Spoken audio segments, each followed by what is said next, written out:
Chapter 18, Illumination. One of the grinders didn't make it. The boy I'd seen looking so listless.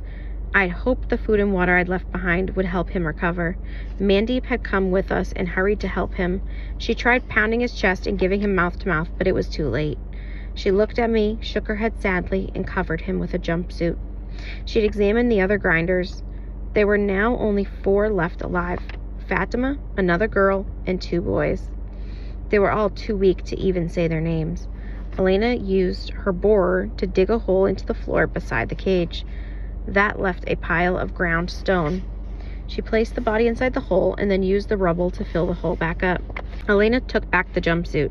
She didn't say anything during the whole process and silently handed Pavel the jumpsuit as she walked back toward her digger. "We'll need it more than he does," Pavel said. I wanted to punch him so hard his helmet would fly off. The fact that he was right didn't help me feel any better. I walked over to the grave. I closed my eyes and said what I guess you could call a prayer. To whom and for what, I had no idea. It just felt like something should be said to recognize that this grinder had been a boy and he had been alive. That counted for something. If it didn't, we might as well just surrender to the landers right now. Maria discovered a break room with some food and water a little farther down the tunnel. If the cage hadn't been locked, it would have been a 5-minute walk for the grinders. We grabbed as much as we could, then we fired up our diggers, shut off our microphones, and followed the coordinates back to camp in silence. Finn and Darcy had stayed behind with Alec to prep beds for the grinders, but Alec ran away as soon as he saw the injured grinders being lifted off the cockpits. I wanted to follow him, but Mandeep waved me over to help. "Those kids smell," Darcy said as we laid the last of the kids on the cot. It was true. They had been trapped in cages with only a couple of buckets for a bathroom and no running water. We'd at least been able to do some washing. "I know. We'll help clean up." "Friendly thinks they're a little scary," she whispered. "Well, they need our help. They are part of our family now." I said the last part louder, hoping everyone would hear. I knew we needed to go over our plans, maybe even clear the air, but I just couldn't stomach talking to the others again. Elena's suggestion had gotten everyone to save the grinders, but had she been serious? I wasn't sure. I wanted to find out. I had an inkling that the ground rules had changed at that meeting, that Elena, if she wanted, could take over control of the group. Did she want to do that? I wasn't sure I wanted to find that out either. I walked from the sleeping quarters, nodded to Finn and Maria, who were on guard duty, back to the makeshift infirmary, which we set up a distance away down the tunnel. Jimmy and Pavel had pulled out some cards and were playing a game, but they ignored me as I walked past. Fine, we'd deal with it tomorrow. Mandeep was checking on the grinders, even chatting with the ones who were recovering faster. I caught the names Julio, a quiet kid named Nazim, and Therese, as Mandeep introduced herself and talked to them about treatment. Only Julio seemed well enough to answer. Nazim occasionally nodded but said nothing. Therese was hooked up to an IV and didn't move. Elena was nowhere to be seen. Maybe she'd gone to find Alec. As I continued down the tunnel, I ran through the day again. Did Jimmy and Pavel and others have a point? Should we have left the grinders to fend for themselves? We were low on supplies. How would we survive with so many more people to feed? I wondered what my parents would have done, but thinking of them made me angry. They had known about the grinders. They had known and done nothing. How could they have done nothing for kids? Their copy of Oliver Twist was still in my backpack. The book had been helping me settle down each night. Now it seemed like a horrible relic of a happier but fake past, burning a hole in my backpack. I wouldn't read it again. The irony of my parents giving the book as a gift for my birth, the birth of their only child. I could feel tears welling up in my eyes. I thought of my parents hugging me, teaching me, reading me books. My parents telling me that we were on a great mission to save humanity, while using other kids as mining machines.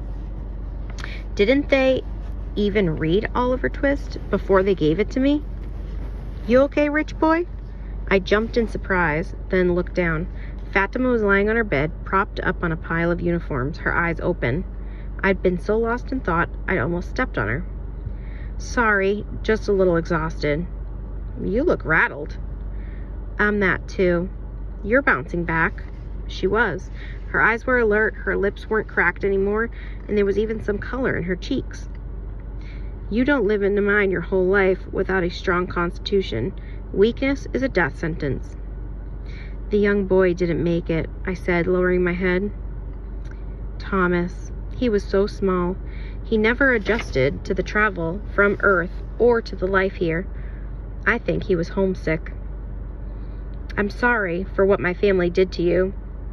To all of you. For using you like that. It's not right. Fatima just stared straight ahead. So, now that you all know we're here, what are you going to do about us? There's actually a bit of debate about that right now. She nodded. It's always like that. There were even some debate in the cages about who should get what and when, who should risk their lives trying to escape. People chose sides, or tried to, until I came up with a plan to get the warning signals. It was not pretty. I told everyone you were part of our family now. She scoffed. They didn't believe you, not all of them. I can see the looks in their eyes when they watch us. And who says we want to be part of your family? Well, don't you think we can help you? Fatima looked at me with one eyebrow raised. She lifted her hands and held them out like the trays on a balance. Let's see. Over here, she wiggled her left hand. There are 4 kids who know the mines like the back of their hands and have survived underground for years. And over here, she wiggled her right hand, a bunch of little spoiled brats running around who've lucked out for a couple of weeks. She let her left hand drop to the sheets. I'll go with this one. It's got more weight. Fatima folded her arms on her chest and smirked. Oh, I know you want me to be grateful you saved us. It helps quiet your guilt. I just stared at my feet. She gave a small laugh. I don't mean to be so mean. I am grateful, but I'm not going to bound out and serve you or anybody ever again. Don't you think we'll all have a better chance together? Fatima stared at me for a good minute, pursing her lips. Let's say we could work together, get along, share the food. That keeps us alive in the same way a rat in a sewer is alive. But you and I both know that we'll have to fight the Landers in the end. That bald kid who likes to pretend she's a soldier knows it too. Elena, I said quietly. Fatima nodded. And if it comes to a battle with the Landers, who gets the diggers and who has to fight barehanded? Who gets used as cannon fodder? I looked at her, shocked. She smiled and pointed to her ears. You get used to listening for the smallest sounds down here. A trickle of water could mean a giant cave-in is coming. A distant echo off a tunnel wall could signal a digger coming straight for you. I don't think Elena meant it. I think she was trying to convince the others to move to help. Maybe, Fatima nodded. They did rescue us in the end. And that Mandeep seems very nice. Finn and Darcy, too. They gave me this. She held up a small cat made from a tuna can. The edges had been filed smooth. I like it. I've always wanted a cat. Once the others are healthy, we'll discuss whether we should save your butts or not. I nodded. Do you have any idea who the Landers are? She asked. No. I know they are here for the ore. I know they are murderers. Fatima stared at me. You're quick to judge. How can I not? They killed everyone they saw. They'll kill us if they want to. Elena thinks we should kill them first. She might be right. Maybe they are desperate, and that's why they attacked. Isn't everyone desperate? That's why we're all up here, to save everyone back home. Maybe these Landers come from someplace poor. Maybe they worry that Melming and the rich nations of the world, despite their promises, won't be as willing to share. Have these Landers been corrupted by fear, or greed, or both? You sound like my father, I said. He was always suggesting something wasn't right with the setup of the mines, maybe with the world. He and my mom would get these looks sometimes. I thought he was just a worrier. Now, finding you, I know there was a lot more to it. Maybe he was uncomfortable with the arrangement, not that he had turned down the money, she added quietly. That stung, because it was exactly what I'd been thinking. Neither did my mom. We sat in silence for a while. Do you hate me? I asked. I don't hate. Hate does no good. I don't even hate Melming Mining. We are what makes the Great Mission great, I said bitterly. Fatima took a deep breath. Back in the digger, I told you my parents sold me. They made a horrible choice, but they made that choice because they needed money. They needed to shed a hungry mouth from a large family. I don't forgive them, but I don't condemn them. If I hate anything, I hate a world that makes people make that choice. She yawned. I need to sleep. Your shoulder is softer than these uniforms. Maybe I can rest my head on you again? I raised my eyebrows at her. I'm joking. But if you want to stay there for a bit, that's fine with me. Something about you does make me feel safe. Okay, I said. I wasn't sure what to do. Sit there, I guessed. I thought about the book in my backpack again. I thought about what Fatima had said about the world being gray. I'd started reading Oliver Twist to find out why it is so important to my parents. Maybe I needed to do that still. I quietly slipped the backpack from my shoulder. Fatima breathed softly beside me.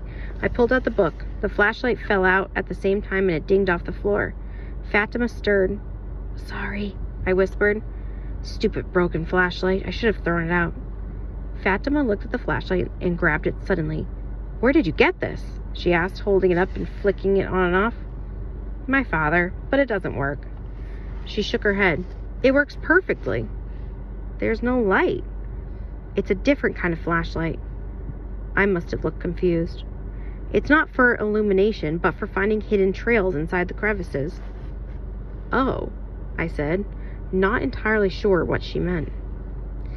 We don't have light in those holes like the miners do in the main tunnels, so when we blaze trails in the seam, we make dots on the wall with a special paint. It can only be seen using this kind of light. Fatima handed me the flashlight. This is very old. The ones we use today are much smaller. She pulled one out of her pocket and showed me. It was barely the size of a pinky finger. Why did your father give this to you? I didn't answer. My mind raced. Maybe there had been no physical map to lose after all. Had my father left a trail of dots on the tunnel walls? Was I supposed to use the flashlight to find them and follow them? That could take forever. No, my father had said there was a map in the backpack. He said I needed the flashlight, but I'd assumed that meant I'd needed a light to read in the tunnels. I flicked the book open to the front cover and shone the light on the page. There was nothing. I tried flipping through the book from front to back, but still saw nothing. What should it look like? I said, panicking. Purple, but it's too bright in here. You need to be in the dark to see the markings. She offered me one of her blankets. I threw it over my head and hunched over the book to block even more light. I smiled. This is how I read most nights in my room. I could almost hear my mom telling me to go to sleep. Nothing appeared in the first few pages. I kept turning. Then I saw it. A purple circle in the upper right corner of page 4. The circle was around the page number. I scanned the rest of the page, but that was it.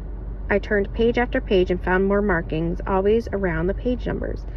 Some pages had one circle around the page number, some two. Some had a box, and then some had an X through the page number. In the end, I had discovered a series of numbers. That was it. Nothing to tell me what they meant or what sequence they represented or didn't. I grabbed my pen and scribbled down the numbers on the back cover. Circled 4, 15, 38, 56. Two circles 5, 7, 9, 12. X'd 6, 8, 37, 55. And surrounded by boxes 47, 283, and 371. Obviously it was a code, but what kind of code? I flipped through the book again. There was nothing else.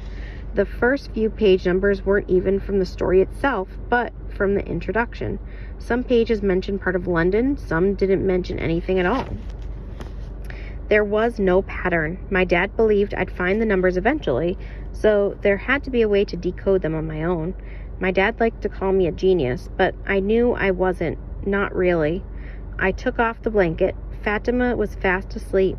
I lay on the cold floor and put the blanket over both of us. Then I shifted my helmet over my eyes to block out the light. The numbers swam in my head, moving around in different orders and sequences. I watched them, seeing if they would combine to form coordinates or possibly a series of number tunnels like I'd used with Alec. Why had my parents made the code so abstruse? Tomorrow, I thought, I'll ask the others if they have any ideas. Before long, I was fast asleep as well.